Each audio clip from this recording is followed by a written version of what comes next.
बिस्मिल्लाहिर्रहमानिर्रहीम। अस्सलाम वालेकुम समंदरी। इफ्तिखार मोहम्मद साहब, आप, फारूक अरशद, बाकी सारे दोस्तों का मैं शुक्रिया अदा करना चाहता हूँ कि आप इस वक्त यहाँ पर टाइम निकाल कर आए हमारी बात सुनने के लिए।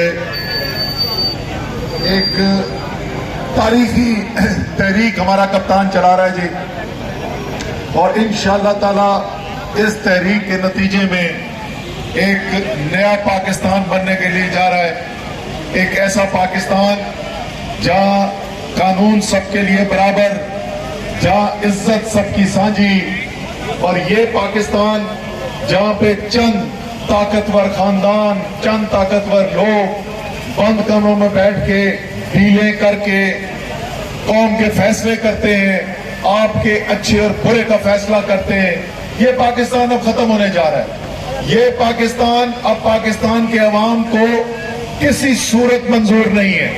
ना पाकिस्तान के अवाम जो है वो लंदन और अमेरिका की गुलामी करने को तैयार है, ना पाकिस्तान के अवाम पाकिस्तान में अपने आप को जो बहुत ताकतवर समझते हैं, जो बड़े यहाँ के खानदान जिन्होंने कब्जा कर रखा है मुल्क के ऊपर, नहीं उनकी गुलामी करने के लिए तैयार है।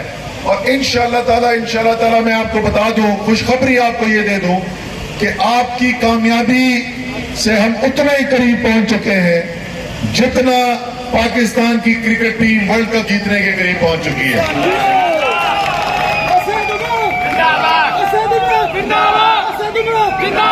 तो मैं यहाँ पर सिर्फ मुख्तसर बात करने के लिए रुका है। जैसे गुमन साहब ने कहा, अभी सब हम आगे जाएंगे, सारा मीडिया भी उधर बुलाया हुआ है, बाकी तफसील से बात जो है वो उधर जाके करेंगे। और जो आपकी तरफ से पैगाम पहुंचाना है वो इंशाअल्लाह ताला भी पहुंचाते हैं। ये तमाम जो अपने आप को बहुत ताकतवर समझते हैं ना, जिनको ये नहीं पता कि सबसे बड़ी ताकत तो अल्लाह ताला की है, उसके बाद जमीन पे सबसे बड़ी ताकत आप हो, आपसे ताकतवर कोई नहीं है। चलो जी, आ जाओ जी, साथ चले जी, पाकिस्तान जिंदाबाद, आ जाओ।